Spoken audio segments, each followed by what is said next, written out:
Morning students, 31 December 2023। আজকের দুপুর থেকেই তোমরা সব আনন্দে মেতে উঠবে। তোমরা কেন, আমরা সবাই, সারা পৃথিবী বলতে পারো। কারণ এইটা এমন একটা ফেস্টিভিটি, এই 31 ডিসেম্বর, তারপর 1 জানুয়ারিও এখন এসে গেছে, 25 ডিসেম্বর তো ছিলই। এইগুলো সব হচ্ছে ইন্টারন্যাশনাল ফেস্টিভ্যাল বলতে গেল। কারণ পৃথিবীর মোটামুটি সমস্ত দেশেই একটা ফেস্টিভ সিজন শুরু হয়ে যায় এই সময়টা। এবং আজকে দুপুর থেকেই অনেকেই একবারে আনন্দের একদম চরম সীমায় চলে যাবে হয়তো, এবং যেতে যেতে একদম রাত্রের দিকে টপ লেভেলে চলে যাবে। যাই হোক, তো এই যে আনন্দ, এই আনন্দটা তো আমাদের করতেই হবে। এবং বাঙালির এমনিতেই 12 মাসে 13 পার্বণ, নিশ্চয়ই জানো তো। আমাদের আনন্দের কোনো সীমা নেই, মানে শেষ নেই। প্রতিটা সপ্তাহতেই, মানে প্রতি মাসে বলা ভুল, প্রতি উইকেই হয়তো একটা না একটা আনন্দ লেগে থাকে। যাই হোক, এই আনন্দটার দরকার আছে। কারণ মানুষের জীবনে যত মানুষ উন্নত হচ্ছে, যত অ্যাডভান্স টেকনোলজিতে মানুষ যাচ্ছে, তত আস্তে আস্তে মানুষের জীবনে মানে কমপ্লেক্সিটি আসছে, নানারকম প্রবলেম আসছে, অ্যাংজাইটি আসছে। তো তার মধ্যে থেকে একটু ক্ষণিকের রিলিফের জন্য এই আনন্দের দরকার আছে। কিন্তু সেই আনন্দটা যদি করতে গিয়ে এমন কিছু টক্সিক জিনিস আমরা তার সাহায্য নিয়ে ফেলি, যেটার জন্যে নর্মাল যে লাইফ, সেই লাইফটা ব্যাহত হতে পারে, সেই জিনিসগুলো কিন্তু থেকে একটু সাবধান থাকতে হবে। বিশেষ করে যারা নিজের শরীর নিয়ে সচেতন। আর মনে রাখবে, কেউ যদি বলে আমার অত শরীর ফরীর নিয়ে চিন্তা নেই, কিন্তু মাথায় রাখতে হবে একটাই ব্যাপার, সে হয়তো বিশাল ব্রেনি, বিশাল হয়তো ইন্টেলিজেন্ট, একদম যাকে বলে কি ইন্টেলিজেন্ট বয় বা ইন্টেলিজেন্ট গার্ল, ওকে।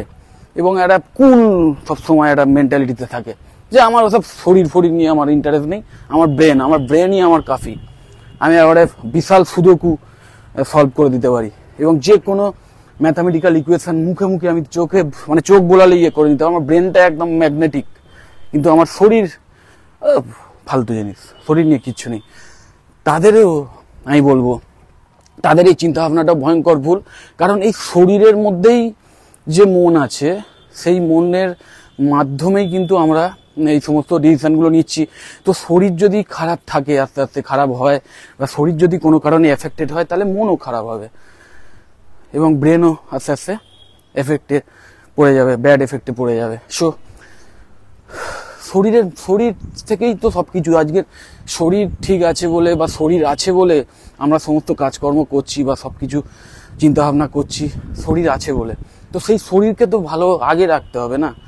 এবং এটাকেই আমরা অনেকে, এখন যদিও অনেকের মধ্যেই এইটা নিয়ে একটা কনসাসনেস এসছে এবং সবাই সচেতন হয়েছে, কিন্তু তাও অনেকের মধ্যেই এই ধারণাটা রয়েছে যে অত ফিটনেস ফ্রি হওয়ার দরকার নেই, অত শরীর নিয়ে সচেতন হওয়ার দরকার নেই। হ্যাঁ, আমার ব্রেনটা সার্ভ হলেই হলো। ব্রেন সার্ভ থাকবে না তোমার যদি শরীর তুমি ঠিক না রাখতে পারো, ব্রেন সার্ভ থাকবে না। এটা দেখা গেছে যে এক্সট্রা ওবেসিটি বা এক্সট্রা ফ্যাট যাদের মধ্যে আছে, তাদের মধ্যে লেথার্জি থাকে, এবং লেথার্জি যাদের মধ্যে বেশি থাকে, তাদের কিন্তু আস্তে আস্তে ব্রেন কাজ করা, মানে তার ক্যাপাসিটিটা কমিয়ে ফেলে, আস্তে আস্তে ব্রেনের কাজ করার ক্ষমতাটা কমে যায়। বিভিন্ন রিসার্চের মাধ্যমে উঠে এসছে। এবং এটা কিন্তু ভীষণ, তুমি খেয়াল করে দেখবে, যারা স্পোর্টস পার্সন হয় বা যারা খুব যারা খুব অ্যাক্টিভ হয় ফিজিক্যালি, তাদের কিন্তু ব্রেনটাও ভালো কাজ করে। অনেকের ধারণা উল্টো, আবার অনেকের ধারণা যে ওই পালোয়ান বা যারা বডি বিল্ডার বা যারা বিভিন্ন স্পোর্টস পার্সন, তারা একটু গবেট টাইপের, একটু টাইপের হয়, অমুক তমুক। সম্পূর্ণ ভুল ধারণা। বরং তারা অনেক বেশি কাম হয়, অনেক বেশি শান্ত হয়, এবং অনেক বেশি তাদের চিন্তাভাবনা করার ক্ষমতাটা অনেক বেশি থাকে, তাদের রিজনিংয়ের ক্ষমতাটা অনেক বেশি থাকে। কারণ তাদের শরীরে যেহেতু তারা নিজেদের পেশাগত কারণেই নিজের শরীর ফিট রাখার জন্য সবসময় সচেষ্ট, এবং সেই জন্য সঠিক খাওয়া দাওয়া খায়, নিউট্রিশন নেয় রেগুলার এক্সারসাইজ করে, যার ফলে তাদের ব্রেনও কিন্তু অনেক শার্প হয়। এবার গল্পটা হচ্ছে, তাদের যেহেতু প্রফেশনটা স্পোর্টসের দিকে, তারা হয়তো মানে এই পড়াশুনোর লাইনে আসেনি বা অন্য কোনো পেশা জগতে ঢোকেনি বলে মনে হয় যেন এদের ওই সব বিষয়ে ইন্টেলিজেন্স নেই। কিন্তু সম্পূর্ণ ভুল ধারণা। মানে তারাও যদি কোনো কারণে অন্য কোনো পেশা চুজ করে, তারাও কিন্তু সেই পেশাতেও কিন্তু সাইন করবেই। কারণ শরীর হচ্ছে আসল। শরীর যদি তোমায় ভালো রাখতে হয়, তাহলে অবশ্যই তোমাকে নিজের ইন্দ্রিয়ের ওপর সংযম রাখতে হবে। এবার গল্পটা কেন, কেন এই ব্যাপারটা অনেকের যে অনেকেরই একটা কোশ্চেন থাকে যে আলটিমেটলি এই এক্সট্রা ফ্যাটটা আসে কি করে।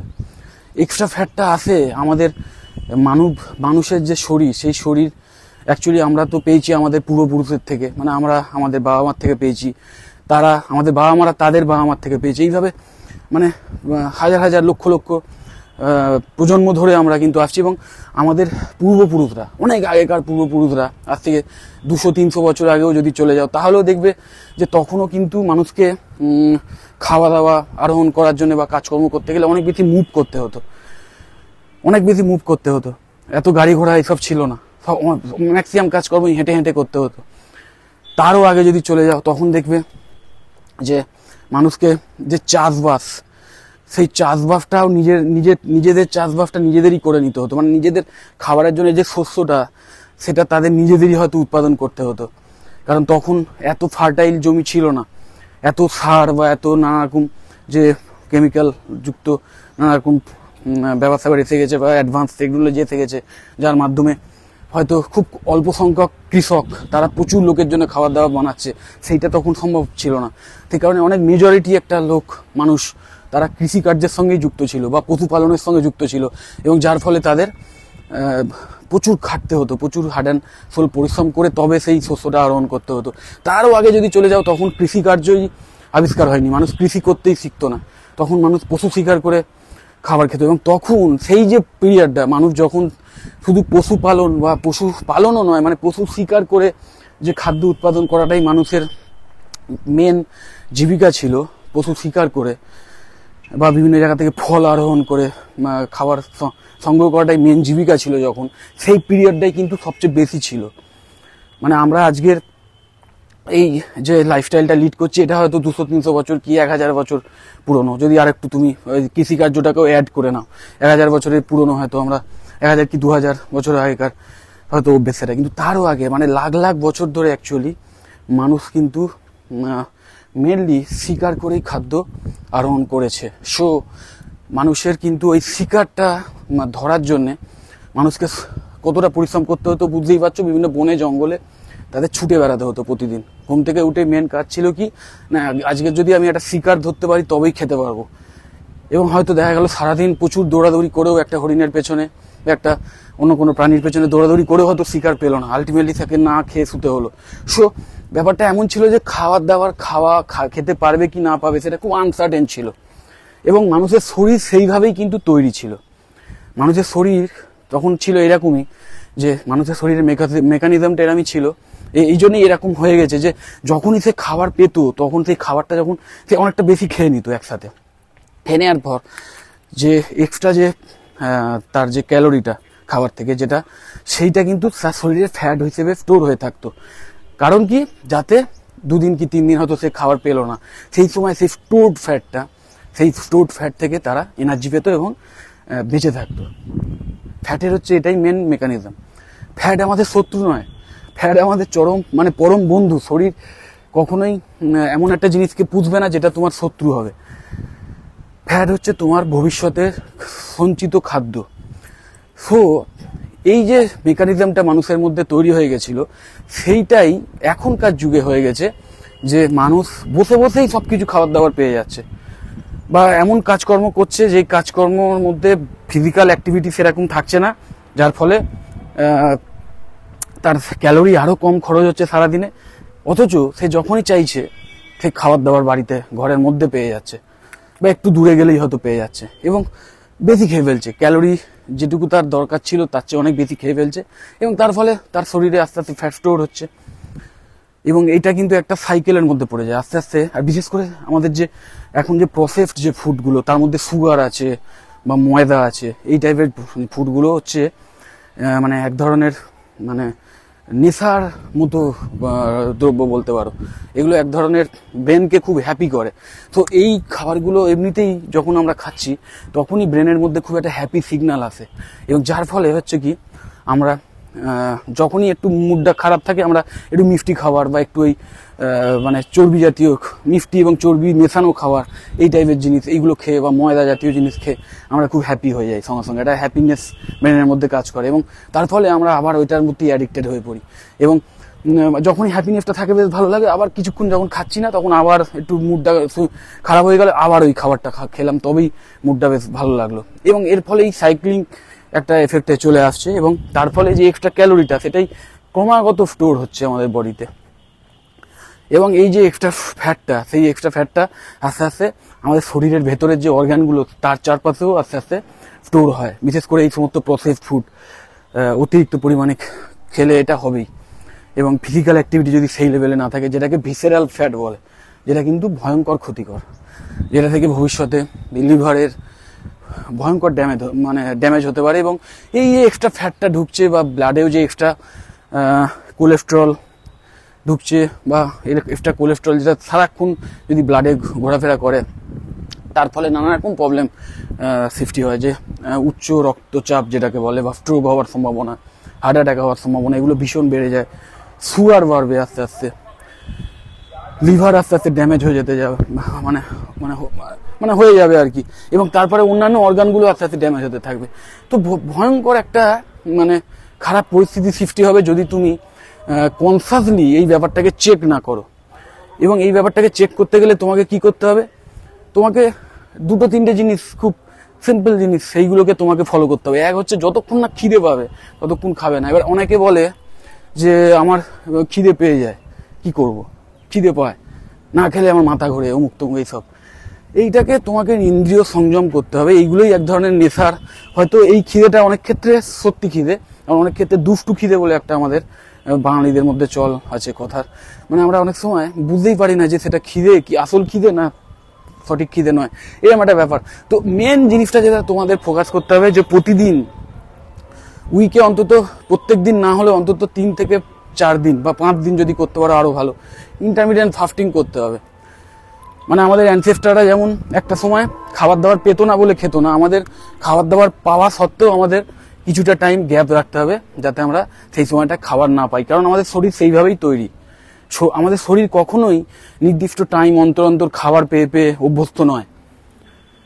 বিশেষ করে যারা ওভারওয়েট অলরেডি হয়ে গেছো তাদের জন্য এই ইন্টারমিডিয়েন্ট ফাস্টিংটা ভীষণ দরকার। কারণ তুমি যখনই খাবারটা একটা নির্দিষ্ট পিরিয়ড অফ টাইম নেবে না, অথচ ওই টাইমে যদি তুমি পরিশ্রম করো, যত খুব টেনে হাঁটলে বা হালকা লাইট ওয়েট ব্যায়াম করলে, তখন হবে কি, তোমার তো এমটি স্টমাক, তোমার শরীরে কোনো মানে ক্যালোরি নেই যেটা তোমার শরীর খাবার থেকে নিতে পারবে।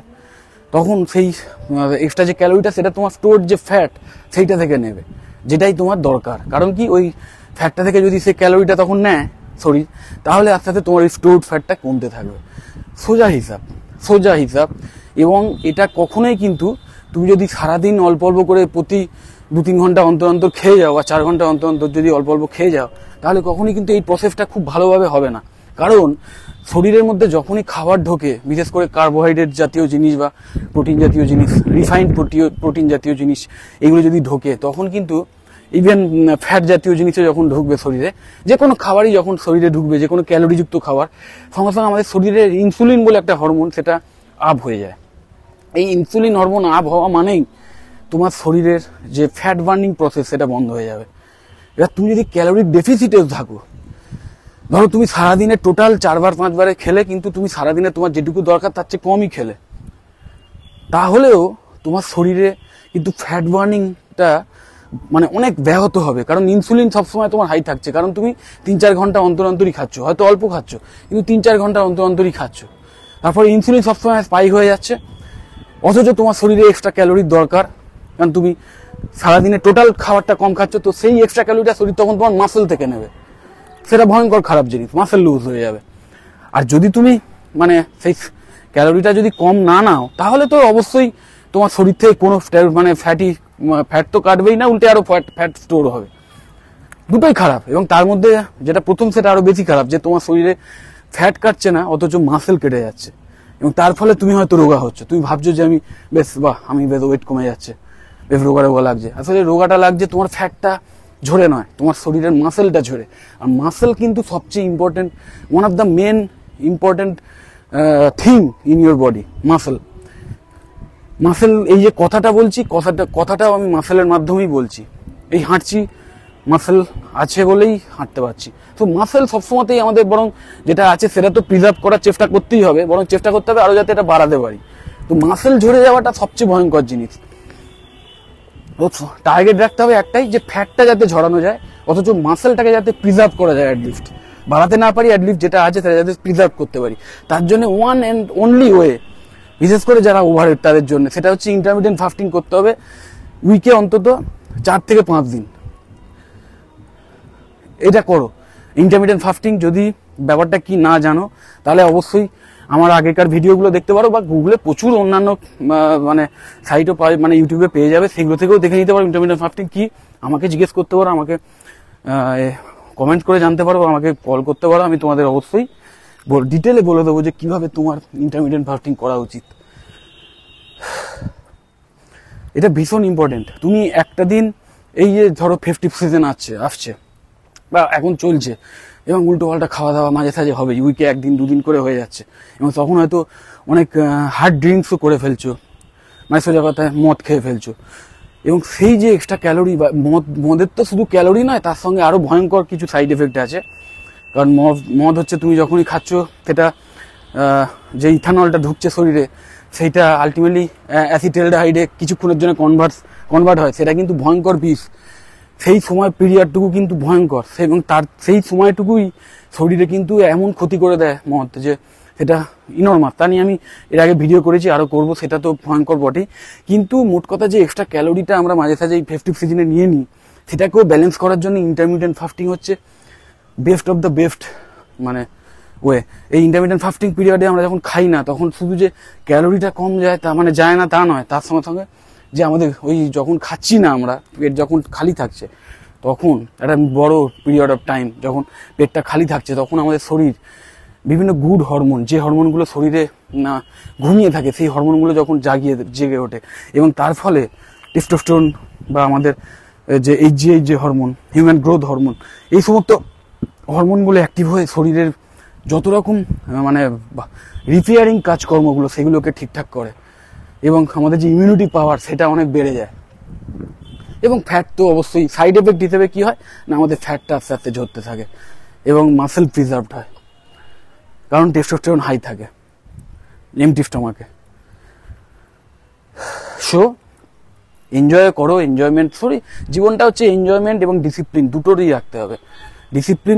ডিসিপ্লিনও হতে হবে তোমাকে, আবার এনজয়মেন্টও করতে হবে, বা এনজয় করতে হবে সোজা কথায়। ওকে, সো খুব মজা করো, কিন্তু মনে রাখবে প্রতিটা দিনই কিন্তু মানে সেই দিনটা তুমি একটা দিন উল্টো পাল্টা করে নিলেই মানে যে তোমার জীবন শেষ হয়ে গেল তা নয়, বা সবকিছু ধ্বংস হয়ে গেল তা নয়। একটা দিন খারাপ হতেই পারে, একটা উইকের মধ্যে একটা দিন খারাপ হতেই পারে, কিন্তু দ্বিতীয় দিনটা যেন না হয়, বা দ্বিতীয় দিনটাও যদি না হয়ে যায় বাই চান্স, বাকি 5টা দিন যেন একদমই না হয়, সেটা কিন্তু তোমাকে মনের জোরে কন্ট্রোল করতে হবে। বাকি 5টা দিন যেন তুমি তোমার রুটিন মাফিক চলো, তোমার যে ফিটনেস রেজিমে, সেই রেজিমে যাতে ফলো করো। এইটা কিন্তু তোমাকে একদম তোমার ইন্দ্রিয়টাকে শক্ত করে, তোমার যে ইন্দ্রিয়গুলোকে তুমি যেরকম 5টা ইন্দ্রিয়কে যেরকম তুমি নিজের কন্ট্রোলে রাখো, ঠিক সেরকম মনটাকেও ষষ্ঠ ইন্দ্রিয় ভেবে নিয়ে তোমাকে সেটাকে কন্ট্রোল করতে হবে। করে তোমার যতই প্রলোভন আসুক, বাকি 5টা দিন তোমাকে ডিসিপ্লিন ওয়েতে চলতে হবে, এবং ইন্টারমিডিয়েন্ট ফাস্টিং করতে হবে, তবেই কিন্তু শরীর ঠিক থাকবে। এবং শুধু ঠিক থাকবে না, যদি খারাপ হয়েও থাকে, খারাপ থেকে আস্তে আস্তে ভালোর দিকে যাবে। যাই হোক, ভিডিওটা বেশি বড় হয়ে গেল, বছরের শেষ দিন বেশি জ্ঞান দিয়ে ফেললাম। যদি মনে হয় ভিডিওটা হেল্পফুল, তাহলে অবশ্যই লাইক দিও, বন্ধু বান্ধবদের শেয়ার করে দিও। আমার চ্যানেলটা যদি সাবস্ক্রাইব না করে থাকো, এক্ষুনি সাবস্ক্রাইব করে নাও। আবার নতুন বছরে তোমার সঙ্গে দেখা হবে। টাটা।